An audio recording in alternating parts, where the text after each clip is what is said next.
Hello and welcome to Board Game Replay. Today we're going to be getting into a little bit of our GenCon 2016 wrap-up. We just got home. We're excited to talk about it. We experienced a lot of different things. We played a lot of games. And yeah, why don't we give some of our thoughts? Jeremy, you want to start off? There's a ton of cool games. I can go through the list, but Captain Sonar, I think, was probably one of the coolest ones. Yes, we didn't really get much of a chance to play it. We played like 3 or 4 rounds, one very late night with a different group of people. But yeah, it was really awesome. Yeah, I really thought that Captain Sonar was at least one of the most exciting games that I played at Gen Con. It's based on a more complex game of Battleship that's on 4v4 teams. And each person on the team has specific jobs that they do. So they're playing a simple mini game in front of themselves while screaming at their teammates, trying to listen to what the other team is screaming and finding where the other sub is so you can try to sync them. I thought it was awesome. Yeah, we just heard about it and thought it was awesome. Yeah. And then you guys actually got to play it and it lived up to your expectations? Well, that's the thing, is that like it was good while learning, but you could see where the top end is of this game, where once all 8 players know what they're doing and know what the other people on their team need, and you start really collaborating, it's going to get intense, and it's going to be awesome. It's going to be amazing, right. What we played was good, but you can see where this game can go, and the excitement, and like even the games we were playing were really tight. Like, we almost blew ourselves up a bunch of times. It was great. That was an exciting one. I'd really like to... That we were just thinking, I think it was like maybe Jim, one of you guys mentioned, that's a great game for like Extra Life when we do it this year. Like, that's a game we're going to get our hands on and like stream some 8-player Extra Life with our friends. I think that would be awesome. What about you? What other games do you check out? I'll start off with, like, I guess my type of game is like the quick down and dirty type game is Codenames. I really loved it last year, but Codename Pictures came out recently, and we got in a bunch of that and actually played the variant a couple times with the variant of mixing in pictures and the words together. Cool. It lives up. The game keeps living up to the expectations that it's set. Chris and I started linking up on a few of them where like we were able to like really guess each other's clues and stuff like that. It was a lot of fun. That was dirty Codenames, not picture Codenames. That's right. We didn't talk about the double. Was it double? I can't remember the name of the game now. The deep undercover Codenames. Yes. You guys actually played that. I've been thinking about it. I did a little quick look video on it, and I was wondering, like, is it actually going to be playable like that? Does it take all of the dirtiness out of the game because all the dirty words are there for you, or no? Like, you guys able to get something out of it? My feeling was it was fun. I liked the little bit of stupid humor thrown in. Yeah. But I feel like it should be mixed with the normal game. Sure. I agree. When it was all dirty things, it was really hard to do guesses because you just hit so many things. Yeah, that's fair. Like, you say something and it just applies to tons of the stuff on the board. So I did like it. It was funny. It was fun, but it was definitely hard as the person giving the clues. Cool. Yeah, I think Pictures definitely is probably the best iteration so far, just because each picture has like 3 objects on it. I like that. Like, there was a book with a picture on the book and something on top of the book. Like, so you could have related to any of the 3 things. Yeah, you can get really creative. It's not just a single word, which you have to perfectly match with another single word. You can do one portion of this picture with one portion of this picture. Sure. It just made more options and made it a lot more creative, I guess. I think it was cool. And one of my most anticipated games, by far, I'll just tell you right now, was Mansions of Madness 2nd Edition. This wasn't even really a Gen Con game, actually. This was a game that has announced to come out beforehand. It came out on the 4th, and I could have basically got it at any game store. But I was insisting on getting it at Gen Con because I wanted to play it right away. Mansions of Madness, the original, was one of the first games I ever bought, ever played with these guys. Like, one of the first board games we ever owned. And it was a doozy. Like, the setup time was like 45 minutes for me to set up the board as the keeper. And it was awesome, like this mysterious things, and you're setting traps, and the keeper has like his hands of cards. You can throw down these amazing spells, and you got all these monsters to control. And it's just this, but there were so many things that could go wrong. Like it was, and we could never help you with the setup because then we know where everything is. Exactly. Like, right. Great idea, amazing concept for a game. The theme is amazing. But anyway, it was still an awesome game, but like it just didn't really hit the table because there's a limited number of scenarios, and there were a lot of problems. It was a good but kind of a flawed game. 2nd Edition has really fixed all of that for me. It was like, even though the 2 other games I was looking for, like Cry Havoc and Seafall, they were sold out before the doors even opened. I really wanted to get those games, but I basically, once I found out those were gone, I'm like, you know what? I'm just going to grab Mansions of Madness. I hopped in like a 45-minute line and waited at a convention and paid $106 because I had to pay sales tax in Indiana for some reason. Anyway, but that was the game I got. We actually got to play it the first night and several times while we were there, and it's fantastic. Really enjoyed it. Looking forward to making a video for that one on its own soon. The app makes the game 100 times better, just because like not only does it remove the keeper. It just makes it completely co-op, but it also just randomizes it every time without any setup. I think one of the best parts too is the as you explore, you build the map. So you don't know what's coming or where to go. With the old game, you could see the entire map and you'd be like, well, there's a locked door over here. That's clearly some sort of objective. I'll go towards that. But when you're just like starting out, you're in one room and there's 3 doors, and it gives you flavor text for each of the doors. Like you hear creaking and weird noises behind this door. You're like, oh, I want to go and explore that. You know, it just adds a lot more mystery, and it just makes the game 100 times better. I really hope this is a new kind of revolution for gaming, because it brought Mansions of Madness back into my heart, which was like back in the day, like it was that one for my first time playing that game, like, oh man, it was such a cool experience. And then the second time through, and I'm like, oh well, it's 3.5 hours later. I can't do this. I can't. It was a great but flawed game. I feel like I think the app really fixes a lot of those flaws. Keeps the game flowing. Even if it's not like for fixing flaws and whatnot, like just having an app to pair with a game, like not having to shuffle 6 object and item decks, like even if you just had an app just to do that, that would make most games, a lot better. Randomizing things patches electronically versus patching new content too. Boom. Or like one item's way too strong or something. And speaking of apps, while we're on the subject, we actually saw Emerson Matsuuchi out there, the designer of Specter Ops, and he was showing us off his app for Specter Ops. It's a companion app to go along with it. And he's like showing us, and our minds are blown. Like, we love Specter Ops, a great hidden movement game.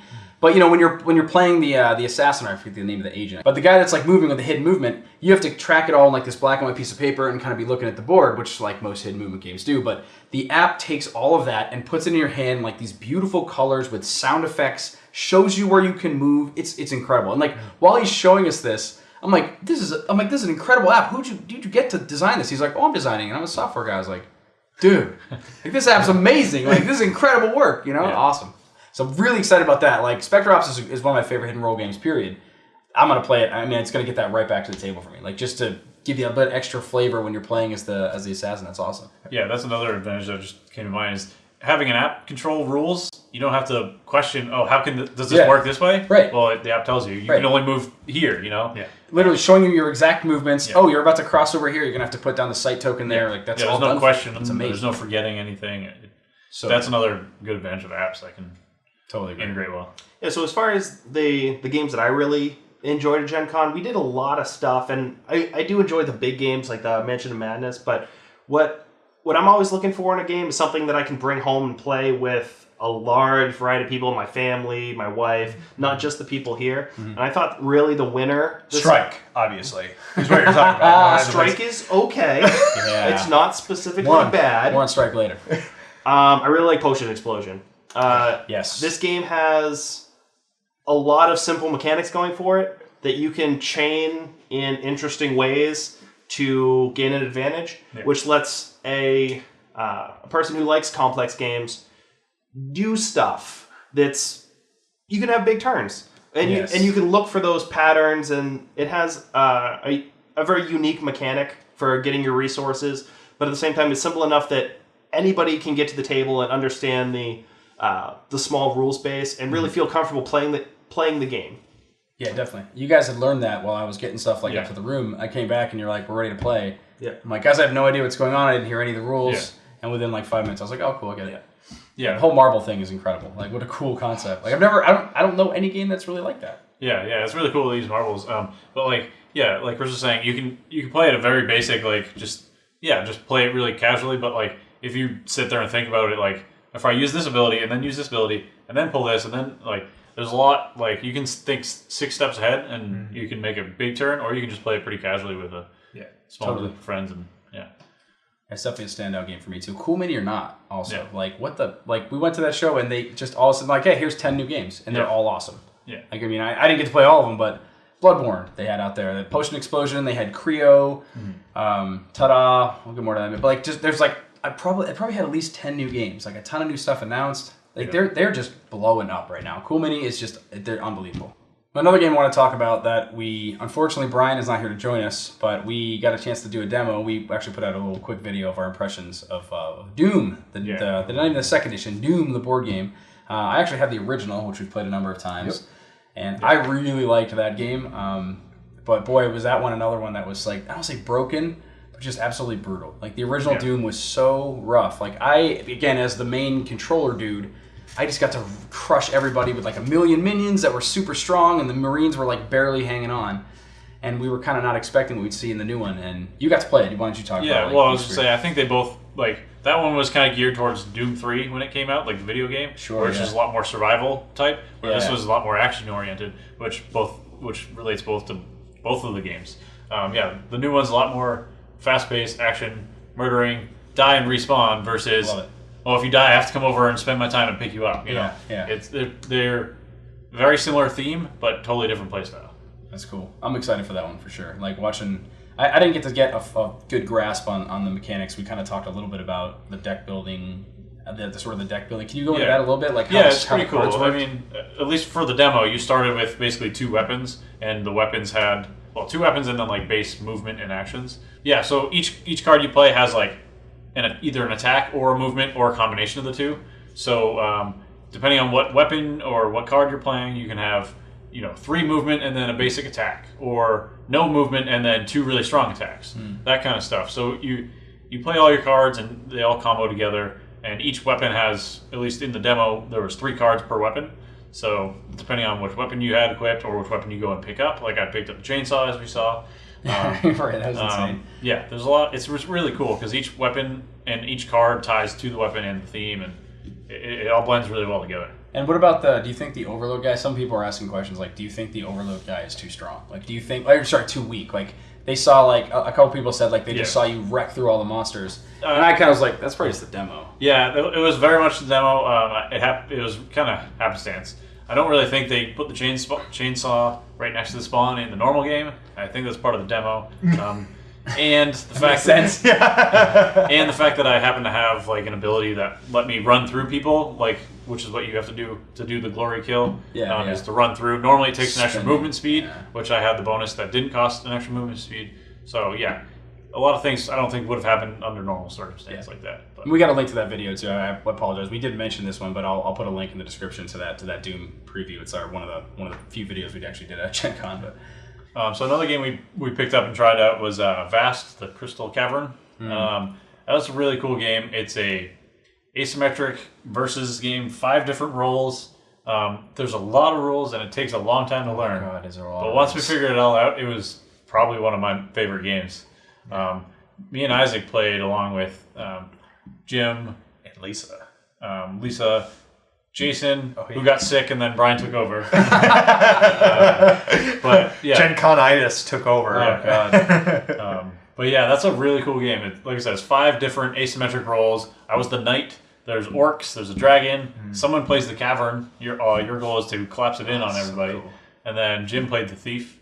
It's really cool. What's so new and different about this game is that really you need to learn 5 sets of rules. Right. Yeah. Everybody is so distinct that basically the rules are read as 5 different games. Right. And you can play between you play up to 3? There's even a solo variant. Is there a solo? Yeah, you can do 1 to 5. Okay. The solo variant plays differently, but each, like, the main objective is the knight is there to kill the dragon. The orcs are there to kill the knight. The dragon is there to escape. Just take his treasure and leave. Yep. The cavern wants to collapse in, and then the thief is there to go around and collect treasure and also escape.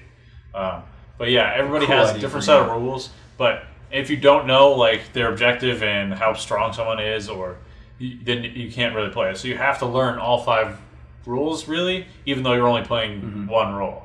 Because like if I'm about to kill the dragon, then people need to start teaming up on me. It almost like starts making alliances. I know there's one point where I think Isaac was getting close. So the cavern, which gives me treasure was starting to help me a little bit to stop the dragon. And So awesome. I didn't get to play. I'm so sad. Lisa had it out for me, man. So good. well, she did say that there was like the treasure she was giving me. There was like even better options, but Yeah. But That's amazing. What a cool game. Yeah. Jim is the one who actually owns that game. We don't have a copy. Yeah. He sold out before we went to buy it. But He was totally excited. Yeah. About there's a picture. You'll see it. But there's a picture of him so excited to have this game. that's about as excited as Jim gets to have his picture taken. He doesn't care for pictures being taken. But we went up to that booth and we just like kind of like overhearing. And I think we were at that booth for like maybe a minute. And Jim was listening over. And I couldn't quite hear what was going on. I was just kind of hearing it from these guys like secondhand. And Jim's like, "That's amazing! I gotta pick this up right now." He's like, "Just a blind buy right now." he's like sold. How much over here? He's like, "Boom!" No, I was like, he just heard the pitch and he sold it. I was like, "Damn, that's a good game right there." Like he's got it sold, and I'm really glad to hear it was good. I doubt that he heard more words than asymmetric dungeon crawler. Like that. 5 rolls. Yeah. 5 rolls. Yeah. I don't think he heard anything more than that, and it just directly appealed to him. And I would say it would appeal to us. One other game I want to talk about, maybe this is one of the last ones we'll talk about, is Ta-Da! Another Cool Men You're Not. I mean, again, they got a million awesome games. I picked this one up last minute. I was out in the room. I picked up this along with Creo. And we didn't get a chance to play Creo yet. I'm excited to play that. But Ta-Da! Was one I looked at the box. I heard about it. So silly. I'm like, we're going to play the hell out of this game, guys. I rolled back in there. I went to the Secret Cabal meetup Saturday night, which Jamie and those guys for an amazing party. I come like... not stumbling back, but it's late at night. I'm tired. Like, I've had a couple beers down there, and I'm like carrying this box. I'm like, I have to get back to my friends before they fall asleep. We're playing Ta-Da! I get back there. Mansions of Madness is set up on the table. I was like, put that away. That's not going to happen at 2 a.m. Let's get out of here. So we break out Ta-Da! And it's the most ridiculous game. It's basically a booklet of there's like what 50 spell cards or a bunch of spell cards, and then there are like feats that have to be done. Everybody has a cup, a plastic cup, and like 6 dice. Or 5 dice or something, right? I don't know the number of dice. A number of dice. A number of dice. You take each person has a cup, and the idea of the game is you're trying to cast your spell. You get to put the spell in front of you, and it's got like a certain number of spots you have to fill with different faces of the dice. You shake up the cup. You always have to put the dice in the cup and dump them out on the table. And then you're trying to do 1 die at a time, putting in your cup, casting your spell. And when you're done, you say ta-da! And the first, like depending on the player count, the first 1 or 2 people will win that session. But while you're doing that, you have to do some ridiculous feat, like give somebody a compliment every time you match a die. Which is so ridiculous. I still think the best one was stand all the way up every time you match Oh a die. my god. Dude, the full table of us, we're sitting in the middle of Hall D at that place, and I was like... And we're doing this, like, everybody at the table is just doing this, and we're getting these looks like, what is the matter with those guys? It was so funny. I sat out that round and watched you guys actually do this. I listened to grown men and one woman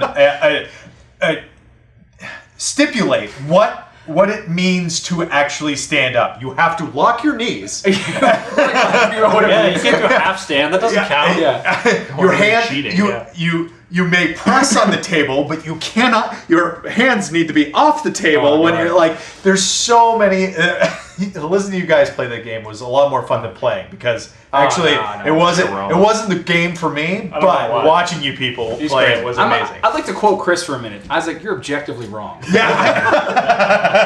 I mean, one of the objectives was flippers. Your wrists had to touch, and you couldn't bend your hands, so you had to go like this. And like pick up all the dice, all of the dice into your cup, and then take your cup and dump it like this, and like. And on top of that, once you actually cast your spell, depending on the difficulty of your spell, the harder spells to cast actually have effects that you can then put on other players. Like, what was one of them was like you have to sit on your hands for the rest of the round, or they can't leave your lap or something. Like I don't know. Yeah, there's a bunch. I know one of them was Ishan had his head had to be on the table. Yeah. Yes, but that was also during when you had to stand up. So he was doing this, like all while trying to like pick up a cup and dump the cup. Like the cup really was a smart idea. Instead of just picking up some dice, you got to have them in the cup to dump out. I mean, the game is super simple, but it's a blast. It is like $25. It's incredibly silly. It's a heck of a game. Fun party game. Gets everybody.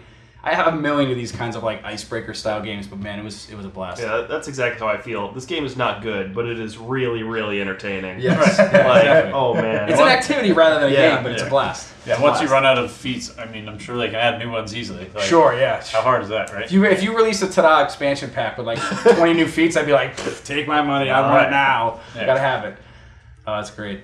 The last game I want to talk about is Tyrants of the Underdark. That was fun. That was top on Jim's list to play, and so Jeremy and I were gracious enough to join him in on a Matt game. played too, right? I played too. Oh, did you play? Oh, yeah, that's right. That's right. Yeah, he bought that as a blind buy. He was just like, I don't know, this game has D&D, I'll buy it. Yeah.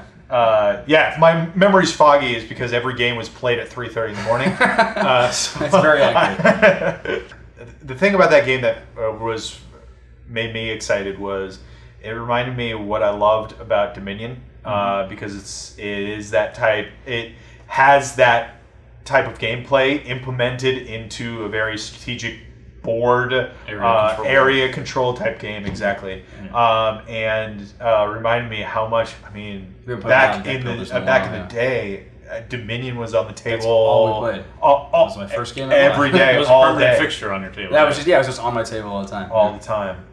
And it just reminded me how good that game is and how good that gameplay is and then how it can be implemented into a totally different type of game style make it even more, give it that complexity and color, and it was a lot of fun. I really enjoyed myself. Yeah, because I think like Dominion is somewhat limited in where you get a bunch of good cards early and you kind of you get a lead and you start to keep gaining a lead. Yeah. Where adding that onto an area control game, Which most deck builders too, honestly. Right, Once yeah. you start doing Most well, deck it kind of builders. snowballs, right? right? But when you add it to an area control, if you're behind and like you get left alone because you're behind, then you can start to regain your footing just by having area taking over a few of the capture points, which give you resources. It's really good. I think that they balance each other. Like they're almost two separate games, but they blend really well together. Yeah, Area totally. control plus deck building. Could have said it better. I think that's very true. That was one of the things I walked away from that feeling very satisfied in that. I mean, I got wrecked, but like I played too much of the area control. I was like, I'm playing area control. I'm like, I'm going to take this, I'm going to take this. Oh, I own all these things. And then meanwhile, you guys have been milling your decks and making these kick-ass decks, and you ruined me with them. And I'm looking at myself going, I don't have anything to get rid of bad cards. Like, I'm going to lose. And I lost substantially because of that. And I wasn't playing both games. And having the area control makes it a little easier to be like, look, he's in the lead. Attack him. Like, to focus out all the other players to attack Matt. Yeah. Because Matt, I mean, to be fair, you did take a good area of Matt early. Yeah. And then I'm like, look how far ahead he is. We got to take him out. And then everyone kind of did that. And I didn't have any way to come back. And I hid in my little corner and slowly built up. And the last game, you said the last game, but we didn't talk about is Strike, because Strike is at every convention. Is it a game, really? Is it a game? It's a game. It's an experience. We played like 20 dice. games of Strike for serious.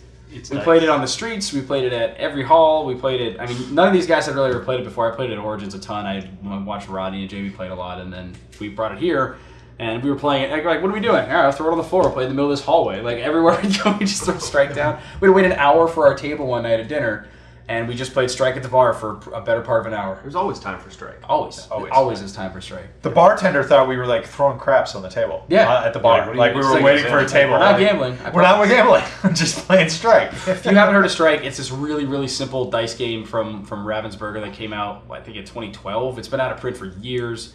It's literally a plastic bowl, a piece of felt that's laid inside the bowl, or foam or something, foam. and then like 30 dice. Yeah. And the object of the game is everybody splits a certain number of dice, depending on the player count. And on your turn, you have to roll at least one die into the arena. There's always one die present. And if the numbers of any of the dice match, you take all of those dice out, your turn ends. And then it goes to the next person. You keep doing that. If you throw your dice in there and it comes up with an X, that guy is a gladiator dying in the arena. He comes out. And if you throw a die, you can go as many times as you want until you make a match. So you can just keep throwing your dice in, trying to get a match. And it sounds like the dumbest game ever, I swear. But once you play it, I love it. It is. It's awesome. One of the best moments of the game is whenever you have all of the dice in the arena match, the next guy has to throw all of their dice. So it just totally screws people because they'll have like 5 dice left, and you get like a match. Like, oh, look, match and everything. And now that person has to hope they get a match with those 5 dice, or they just lose. So it always creates these this raucous shouting and yelling. Anyway, we don't need to talk anymore about Strike. That's the best moment of the game. Yeah, it is. It's so fun. That's how high it gets. I realize how stupid that sounded. It gets right above 0. That game's The really best good. moment of the game is when you roll dice and all the numbers line up. Sometimes when you roll dice, numbers show up. I swear. Well, I think we've gone long enough in our quick GenCon recap here. I hope that gives you a little bit of an insight into, I guess, some of the games we enjoyed. We didn't cover a fraction of what is available there, Sure, yep. the things you can do there. I guess one other thing I'd like to cover is that I think the best time of Gen Con for us, I think, is just kind of like is the social aspect of it outside of it. We all go. We had a group of 10 friends that we went with this year, so we had a kind of a group to kind of roll around with and go to different places. But Gen Con is so friendly and so social. We got to meet up with people all the time. We got to hang out with our friend Chris a lot. It was a blast playing games with him. Some of our friends just from across the country we get to meet up and play with, and even just strangers. Like you guys had sat down at a table full of strangers and played Captain Sonar, and that is like that's one of the best parts about the board gaming hobby. There's 61,000 people there, and you can have a good time with pretty much anybody. It's great. It's the best part of the conference. The ultimate part of the con is exactly what you said. Of being invited to play Captain Sonar. You had one guy that just came over to us. I think you guys were playing Tada, and he just came over and said, "Who's in for Captain Sonar?" We all stood up. We all stood up. We all went over to the table, and that's Gen Con. That's board gaming, and that is Gen Con. That's the best. So I can't recommend Gen Con enough. It's a total zoo. The hotel situation is a total mess. Yeah. Go and have fun. Don't worry about the new releases so much. Just go play games. Hang out with people, that's the spirit. The city really gets into it. I mean, every restaurant in the city is like, hey, welcome Gen Con people. They'll give you discounts. Yeah. It's awesome. Hey, thanks everybody watching, and we'll catch you again next time. Take care. This isn't my favorite game of the con, but it was definitely my favorite moment. All right, so there's a card game that's been out of print for over 10 years, and I haven't seen physical copies in it forever. And I've always checked every convention I ever go to, every dead CCG table, and I've never found any. And I found 3 booster boxes of City Heroes cards. Like boxes. Not even like booster packs, like boxes. I don't know if... You got like over 1,000 cards out of that. Yeah. Like, I haven't been that happy in a long time. I sat at lunch and just opened them one at a time, having no idea what they were worth, but I opened all of them. That's one of the best parts of the con for me, too. Just being like, look how happy Chris is. I'm happy for him right now.